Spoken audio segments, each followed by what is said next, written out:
Buenas tardes, profe. Vamos a explicar el método experimental 2 a la K. El grupo está conformado por María José Mesa, Laura Daniela Rojas, David Joan Vera, Daniel Santiago García y quien habla, Juan Camilo Rodríguez. La descripción de este método hace referencia a un diseño experimental que implica la manipulación de variables independientes en ciertas combinaciones específicas para observar algún efecto sobre una de las variables dependientes. Este método es más usado en experimentos factoriales donde se busca investigar algún efecto de dos o más variables independientes simultáneamente. Su nombre de 2 a la K tiene como ciertos términos o ciertos pasos donde se explica. El primero es como el número de niveles para cada factor. En el método del factor experimental tiene 2 niveles, por eso es 2, o por eso se da su nombre, o pues tiene 2 a la K.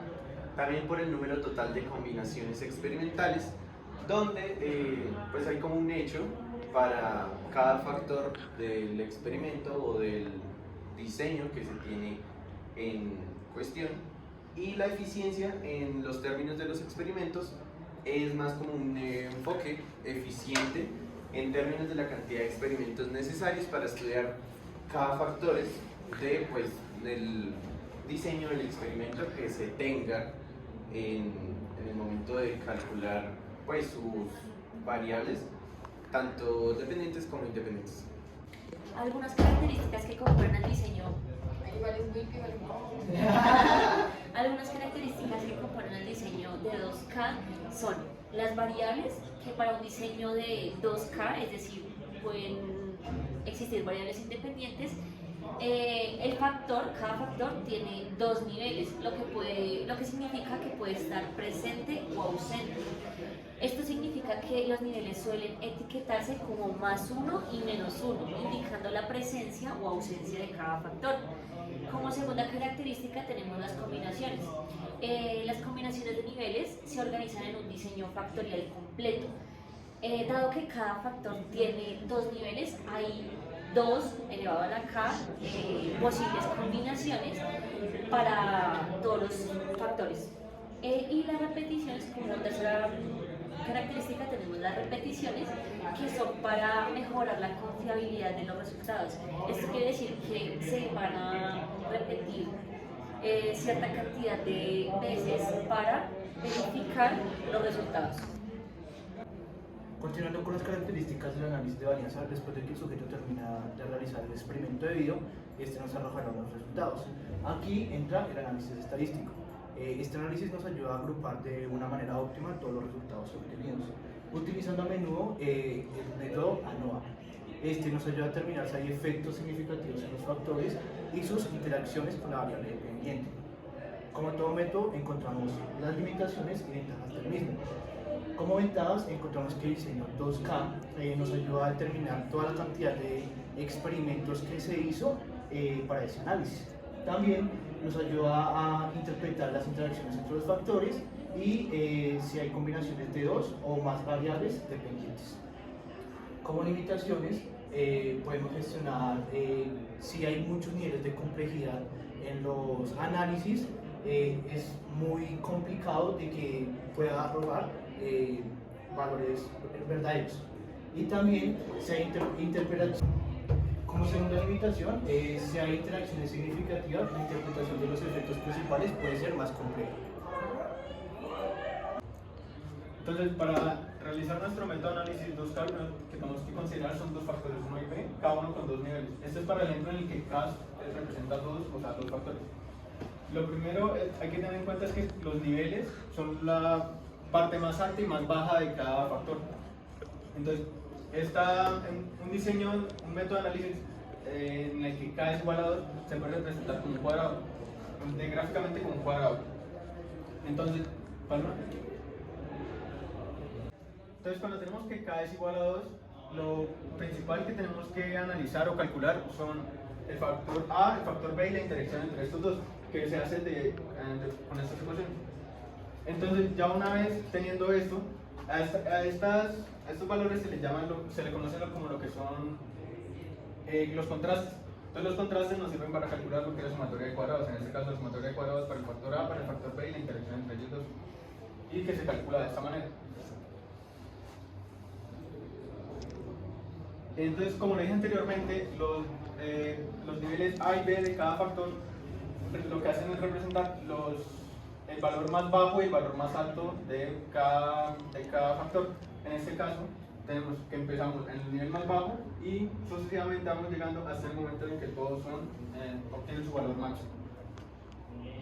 Una vez realizado este análisis de esta parte, procedemos a hacer un análisis ANOVA sobre los tratamientos pues, previamente vistos. Se hace la sumatoria de cuadrados que ya se hallaron posteriormente. En este caso, los grados de libertad para cada uno, que son la cantidad de niveles que tiene cada tratamiento, menos uno. Y lo mismo así con cada uno hasta el total. Luego el cuadrado medio que se calcula por medio de esta ecuación. Y ya lo que es el factor F o el factor crítico, que se hace con estos resultados que obtuvimos acá, usando estas ecuaciones. Bueno, en nuestro siguiente ejercicio vamos a hacer un rendimiento diferente de un experimento.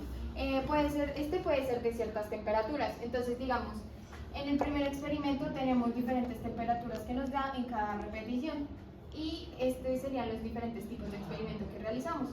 Entonces, depende de esto y de los datos que hacemos, sabemos si lo rechazamos o no lo rechazamos. Entonces, lo primero que hacemos es, con ayuda del Excel, hacer nuestras sumatorias. Entonces, acá hacemos la sumatoria de nuestras filas. La primera nos da 78, que sería el valor que corresponde a 1. En la segunda, nuestra sumatoria nos daría 104, después 119 y 148. 449 es la sumatoria de todos. Y 18.015 es la sumatoria de nuestras sumas de cuadrados. Entonces, si vemos acá, sería la suma de cuadrados de este sería la suma de cuadrado de y sería la suma de cuadrado de y sería el total de nuestra suma de cuadrados. Bueno, después procedemos a sacar nuestra suma de cuadrados. Entonces, acá reemplazamos en las fórmulas que nos dio nuestro compañero y obtenemos los siguientes resultados. Después, para la suma de cuadrados totales, es el 1815 al cuadrado, que era la suma de los cuadrados, menos el 449, que era nuestra suma de los datos, elevado al cuadrado. Y esto da 1214.9167. Después sacamos nuestra suma de cuadrados error, que es el total menos cada una de las sumas de los cuadrados. Ya obteniendo estos datos, venimos y los organizamos en nuestra siguiente tabla, donde procedemos a sacar nuestros grados de libertad. Como el experimento es 2 a la K y nuestra K representa un 2, nuestros grados de libertad acá dan 1, el del error nos da 8 y el total pues nos da 11. Entonces después sacamos nuestros cuadrados medios, los cuales escoger cada uno y dividirlo por nuestros grados de libertad. Y por consiguiente sacar nuestro factor F, que es el último, el que nos da el error, que es de 45, dividirlo por cada uno de estos y obtenemos los siguientes resultados. Después nos dirigimos a nuestra tabla de efecto NOVA, donde tenemos nuestros grados de libertad del numerador versus grados de libertad del denominador. Entonces buscamos nuestro 1 y nuestro 8 y obtenemos este valor de la tabla, que es 5.32. Este 5.32 es el que nos define cuáles podemos aceptar y cuáles podemos rechazar. Entonces, en nuestros tres resultados de cada experimento, el A, el B y el AB, sabemos que dio 5.6, entonces es mayor a nuestro 5.32, por lo tanto se rechaza este experimento.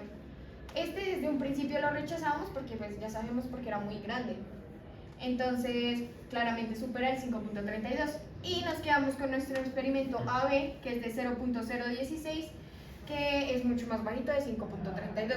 Esto nos lleva a la conclusión de que digamos y tienen muchas diferencias entre sus datos, es decir, que digamos las temperaturas que tomamos en el experimento tenían mucha diferencia entre ellas, por lo tanto hay mucha incertidumbre y no es un buen rendimiento para un experimento.